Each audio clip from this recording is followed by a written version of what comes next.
আসসালামু আলাইকুম। ক্ষমতা দেওয়ার মালিক আল্লাহ তাআলা, নেওয়ার মালিকও তিনি।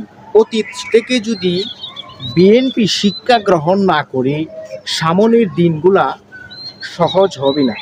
দীর্ঘ 17 বছর নির্বাসিত জীবন থেকে ফিরে এসেই দণ্ড মাথায় নিয়ে দেশে এসে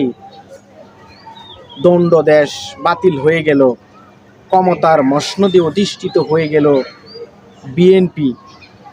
বিএনপির অ্যাক্টিভ চেয়ারম্যান তারেক রহমান সাহেব। বিপুল সংখ্যক জনসমর্থন নিয়ে ক্ষমতার মসনদে শেষ বয়সী আপসহীন নেত্রী বেগম খালেদা জিয়াকে দীর্ঘদিন জেলখানা থেকে পর্যন্ত মুক্ত হয়েছে। কিসের কারণে, কিসের উপর ভিত্তি করে?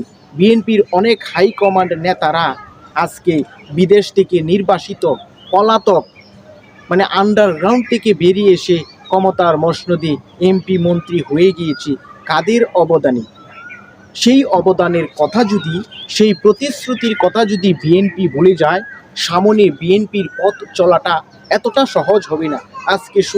আজকে ক্ষমতার মসনদে বসে অতীত ইতিহাস যদি ভুলে যান, আয়নাগরের কথা ভুলে গিয়েছেন, অমানসিক নির্যাতনের কথা ভুলে গিয়েছেন, অ্যাক্টিভ চেয়ারম্যান বর্তমান প্রধানমন্ত্রী তারেক রহমান সাহেবকে উল্টা বাই ফিটি ঝুলিয়ে যেভাবে প্রহার করা হয়েছে, নির্যাতন করা হয়েছে, মেরুদণ্ড ভেঙে দেওয়া হয়েছে, বিএনপি নেতাদেরকে ফাঁসির মঞ্চে, অন্যান্য বিরোধী দলের নেতাদেরকে ফাঁসির মঞ্চে ঝুলতে হয়েছে, যাবজ্জীবন কারাভোগ, সেখান থেকে ফিরে এসে রাজনীতিতে আজকে নেতৃত্বের আসনে, চালকের আসনে।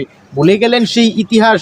এত তাড়াতাড়ি যদি অতীত ইতিহাস ভুলে যান, অতীত ইতিহাস থেকে যদি শিক্ষা গ্রহণ না করেন, আপনাদের সামনের দিনগুলা সহজ হবে না।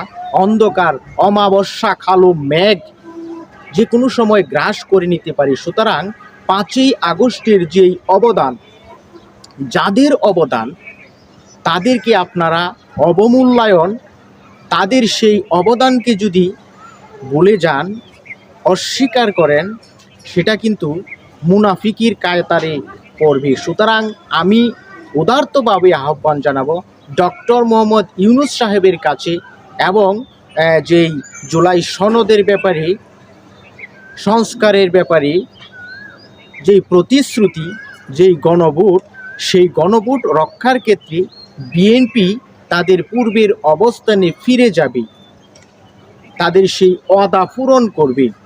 আজকে জুলাই সংস্কার, মানে সংবিধানের সংস্কার, কিংবা জুলাইয়ের যেই হা বুটের যে অন্তর্ভুক্ত বিষয়গুলা বাংলাদেশের রায় দিল, তারপরেও সেই